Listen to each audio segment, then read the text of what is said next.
আসসালামু আলাইকুম প্রিয় দর্শক, একটা ছোট্ট খবর দিয়ে আজকে আলোচনাটা করতে চাই। ঘটনাটা আহামরি কোনো বড় ঘটনা নয়, কিন্তু এটা নিয়ে আলোচনা করছি এই কারণে যে এই আলোচনাটা থেকে শুনলে আপনি ধারণা করতে পারবেন আমাদের দেশটা কেমন চলছে, আমাদের সমাজ কীভাবে চলছে এবং আমাদের সমাজের সামাজিক দৃষ্টিভঙ্গিগুলি কী, বিশেষ করে দুর্নীতির বিষয়ে সরকার কীভাবে চলছে, এসব সম্পর্কে একটা ধারণা আপনি পেয়ে যাবেন। আবার হয়তো এমনও আপনি বলবেন এগুলো নতুন করে বলার কী দরকার, এগুলো তো আমরাও জানি। আগে ঘটনাটা বলি, শুনুন। ঘটনা হলো, আমাদের যিনি শিক্ষা উপদেষ্টা চৌধুরী রফিকুল আবরার, মানে উনি সকলের কাছে CR আবরার নামে বেশি পরিচিত। উনি বিশ্ববিদ্যালয়ে একজন শিক্ষক ছিলেন। ওয়াহিদুদ্দিন মাহমুদ যখন নাকি ক্লান্ত হয়ে শিক্ষা মন্ত্রণালয়ের দায়িত্ব পালন করতে পারলেন না, তখন ওনাকে নিয়ে আসা হলো উদ্ধারকর্তা হিসাবে। উনি উদ্ধারকর্তা হিসেবে এসে কি করেছেন এখনও টের পাইনি ভাই। বরঞ্চ জগন্নাথ বিশ্ববিদ্যালয়ের ছাত্রদের আন্দোলনের সময় ওনার অনুপস্থিতি অনেকেই চোখে পড়েছে। যাক, সেটা অন্য কথা। উনি দুদিন আগে সাংবাদিকদের সঙ্গে একটা মত বিনিময় করছিলেন। গত বুধবারের কথা বলছি। বুধবার HSC পরীক্ষা এবং অন্যান্য বিষয় নিয়ে সাংবাদিকদের সঙ্গে একটা মত বিনিময় সভায় উনি বসেছিলেন। বসে উনি দুর্নীতির একটা চিত্র সবার সামনে তুলে ধরেছেন। আমি আগে বলি উনি ওখানে কী বলেছেন, এটা বললেই আপনারা বুঝতে পারবেন। উনি বলেছেন, একটি বড় পদের পদায়নের জন্য আমার কাছে তদবির এসেছিল। তার জন্য প্রথিত যশা একজন ইন্টেলেকচুয়াল বুদ্ধিজীবী তদবির করেছিলেন। পরে তার বিষয়ে খোঁজ নিয়ে দেখি তিনি ওই পদের জন্য যোগ্য নন। তখন আমরা তাকে প্রত্যাখ্যান করি। মানে একজন ইন্টেলেকচুয়াল একটা বড় পদে মানে পদটা পাওয়ার জন্য ওনার কাছে তদবির করেছিলেন। উনি দেখলেন যে এটা উনি ওই পদের যোগ্য নন, কাজে তাকে উনি আর নিলেন না। পরবর্তীতে শুনুন, এটা কিন্তু ওনার কথা। পরবর্তীতে তিনি অন্য মাধ্যমে আমার সঙ্গে যোগাযোগ করার চেষ্টা করেন এবং সে আমাকে একটা অ্যামাউন্ট অফার করেন। টাকাও আমি বলে দিই, 1 কোটি টাকা অফার করেছিলেন। তিনি যাকে দিয়ে বলেছিলেন তিনি আমার পরিচিত, মানে ওনার পরিচিত একজনকে দিয়ে সুপারিশটা করিয়েছিলেন যে ওনাকে যদি ওই পদে দেওয়া হয় তাহলে 1 কোটি টাকা দেবে। গুড। এই যে ওনার যে পরিচিত যিনিও একটি প্রতিষ্ঠানে রয়েছেন, আমি আর বিস্তারিত বলতে চাচ্ছি না। আমি বোঝাতে চাচ্ছি আমার সহকর্মী যারা আছেন তারা যেন নৈতিক অবস্থানে স্থির থাকেন। আমি পদে থাকা অবস্থায় কোনো দুর্নীতি সহ্য করব না, এই হলো ওনার বক্তব্য। তারপরে আরও অন্যান্য কথা বলেছেন, আমি এইটুকুই নিচ্ছি। এইটুকু শুনে আপনার কাছে কী মনে হচ্ছে? মনে হচ্ছে CR আবরার সাহেব অত্যন্ত সৎ একজন ব্যক্তি।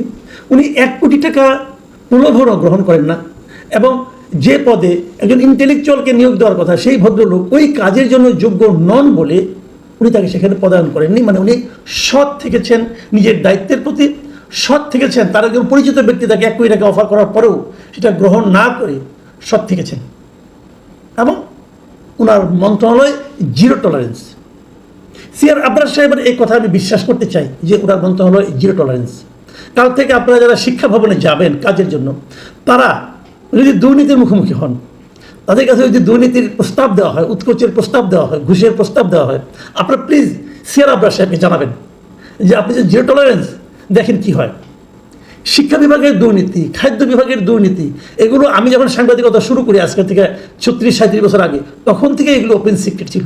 CR আবরার কতটুকু থামাতে পারবেন আমি জানি না। তারপরেও যদি কেউ পান ওনাকে ফোন করে জানান অথবা ওনাকে চিঠি লিখে জানেন। আর যদি ওনাকে জানাতে না পান আমাকে জানেন, আমি ওনাকে জানাই দেবো।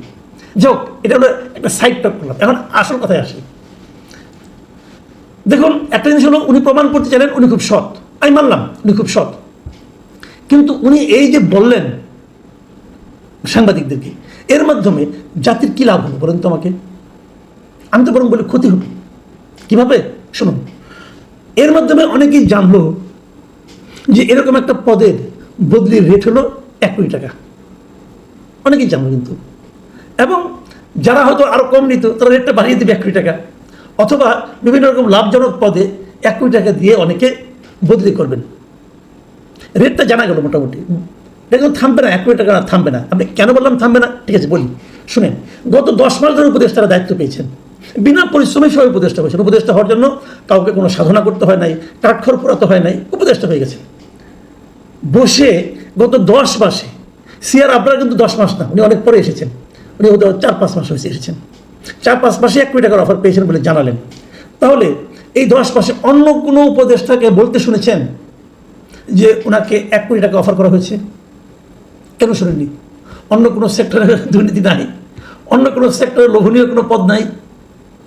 নাকি অন্য সেক্টরের অন্য উপদেষ্টারা টাকাটা নিয়ে নিয়েছেন, এই জন্য বলা হয় নাই? অন্য অন্য অনেক সেক্টরে তো নানা রকম লোভনীয় পদে বদলি হয়েছে, লোভনীয় পদে নিয়োগ হয়েছে। তাহলে তারা কি টাকার বিনিময়ে নিয়োগটা করেছেন? যে বুদ্ধিজীবী বা ইন্টেলেকচুয়াল 1 কোটি টাকা দিতে চেয়েছেন, ওরকম তো অনেক লোকই আছে। ইন্টেলেকচুয়াল না, তারা তো আরও বেশি দিবে।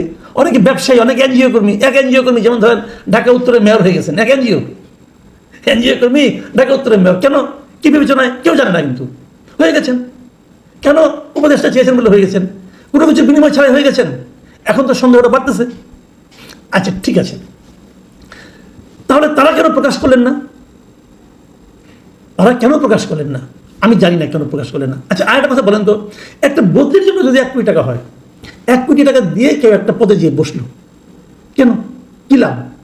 তার মানে উনি ধরে নিয়েছেন এই 1 কোটি টাকা দিয়ে উনি যে দিলেন কাউকে, দিয়ে যে বদলির আদেশটা পেলেন, পাওয়ার পর ওই পদে এই টাকাটা আজকে উনি ইনভেস্ট করলেন। মানে 1 কোটি টাকা উনি কয়েক মাসের মধ্যেই পেয়ে যাবেন। কারণ এই গভর্নমেন্টের মেয়াদ কতদিন হবে কেউ জানে না, কিন্তু এটা ডিসেম্বরে হতে পারে, তার আগেও চলে যেতে হতে পারে এদেরকে, অথবা বড় জোর জুন। আমি যদি জুনটাই ধরি তাহলে 1 বছর, তারপরে 1 বছরের মধ্যে উনি 1 কোটি টাকা ইনকাম কিন্তু করবেন, 1 কোটি টাকার বেশিই করবেন। কারণ 1 বছর 1 কোটি টাকা ব্যাংকে রেখে দিলে তো কয়েক লাখ টাকা লাভ আসবে। তাহলে 1 কোটি টাকা দিচ্ছেন কারণ এখান থেকে 10 কোটি টাকার চেয়েও বেশি উঠিয়ে নেওয়ার জন্য। কার কাছ থেকে উঠিয়ে নেবেন? কোনো একজন অধস্তন লোকের কাছ থেকে উঠিয়ে নেবেন, যার কাছ থেকে উঠিয়ে নেবেন উনিও ইনভেস্ট করবেন, উনি আবার কার কাছ থেকে উঠিয়ে নেবেন? আলটিমেটলি শেষ পর্যায়ে যে আমাদের সাধারণ মানুষের কাছ থেকে সেই টাকাটা তারা উঠিয়ে নেবেন। দুর্নীতি কিন্তু একটা চক্রের মতো, উপরে থেকে ধীরে ধীরে নিচের দিকে নামে। সিআর আবরার সাহেব সেটা গ্রহণ করেননি, উনি বলেছেন, আমি বিশ্বাস করেছি, আমি অতটা সন্দেহবাতিগ্রস্ত নই যে আমি বলবো যে উনি 1 কোটিতে রাজি হন নাই, 1.5 কোটিতে নিয়েছেন, এটাই বলতে চাচ্ছি না। আমি ধরে নিচ্ছি উনি নেননি। তাহলে উনি হয়তো বন্ধ করলেন। অন্য অন্য সেক্টরে, শিক্ষার বাইরে অনেক লাভজনক অনেক পদ আছে, সেগুলোতে কী হয়েছে? তাহলে আমি তো ধরে নিচ্ছি ওই ওই ওই সমস্ত পেশার লোক হয় অসম্ভব রকম সৎ, অথবা ওনারা নিয়ে নিয়েছেন। আচ্ছা এখন আমার প্রশ্ন হলো কি, এই যে কথাটা উনি বললেন, এতে কি এ ধরনের প্রবণতা থামবে? থামবে না, এ ধরনের প্রবণতা চলতে থাকবে। থামতো কিসে বলেন তো? থামতে হলো ওই কারণে, দেখেন উনি কিন্তু ওনার বন্ধুর নামও বলেননি, ওই ইন্টেলেকচুয়ালের নামও বলেননি। কেন বললেন না? কেন? ওনাদেরকে ফেভার করলেন? ওনাকে তো ফেভার করতে বলা হয় নাই। ফেভার করাটা তোমার দায়িত্বের মধ্যে পড়ে না? পড়ে কি? পড়ে না তো। আপনাদের মনে আছে একবার ক্রিকেটে একবার আমাদের এই সাকিব আল হাসানকে একজন জুয়ারি ফোন করেছিল। এই ফোন করার কথাটা উনি আইসিসিকে জানাননি বলে ওনাকে কিন্তু সাসপেন্ড করা হয়েছিল 1 বছরের জন্য। তার মানে সাকিব আল হাসান বলছিলেন যে আমি তো টাকাটা নেইনি, আমি তো অফারটা গ্রহণ করিনি, এটা যে বড় অপরাধ, এই অপরাধ উনি করেননি। কিন্তু এই যে ফোন যে করেছিল এই কথাটা উনি বলেননি বলে এটার জন্য তাকে সাসপেন্ড করা হয়েছিল 1-2 বছরের জন্য। হয়েছিল তো, ওটাও অপরাধ। তো উনি নামটা বললেন না কেন? উনি বলবেন যে আমি তো বলে দিয়েছি, আমি কি আমার কাছে এসেছিল না, এটা কিছু প্রমাণ করে না, এটা কিছু বোঝা যায় না। আপনি বানিয়ে বানিয়ে বলতে পারেন, আপনি নাম বলেন। নাম বললে হয় কি সেটা আমি বলি, যিনি অফার করেছেন তার নাম সবাই জানলো, এবং এরপর ফার্দার যেহেতু জানলো উনি সামাজিকভাবে ক্ষতিগ্রস্ত হবেন। এরপর আর কেউ কোনো রকম অফার নিয়ে, এরকম অফার নিয়ে অন্য কোনো উপদেষ্টার কাছে যাবেন না ভয়ে, যে যদি বলে যায় তাহলে আমি শেষ। এবং ইন্টেলেকচুয়াল নামটা বলে দেন, বললে কি হবে?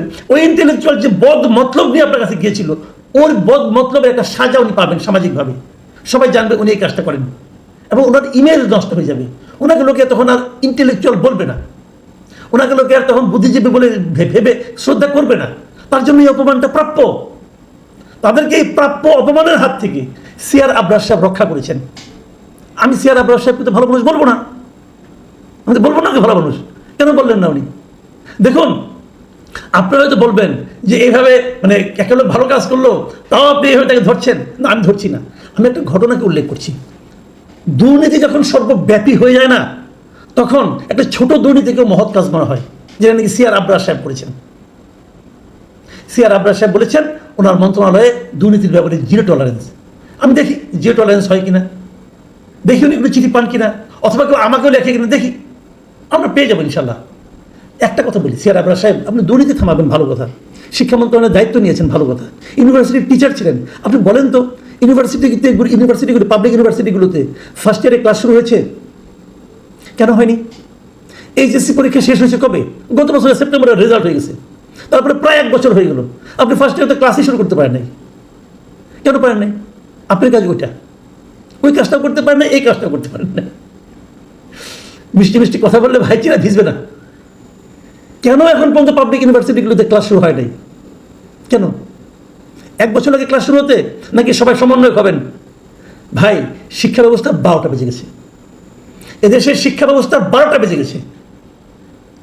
স্টুডেন্টদেরকে এই সরকার মাথায় তুলেছে এমনভাবে যে সবাই এখন সমন্বয় হতে চায়, লেখাপড়া করতে চায় না, সমন্বয় হয়ে নানা তকদির বাণিজ্যে লিপ্ত হতে চায়।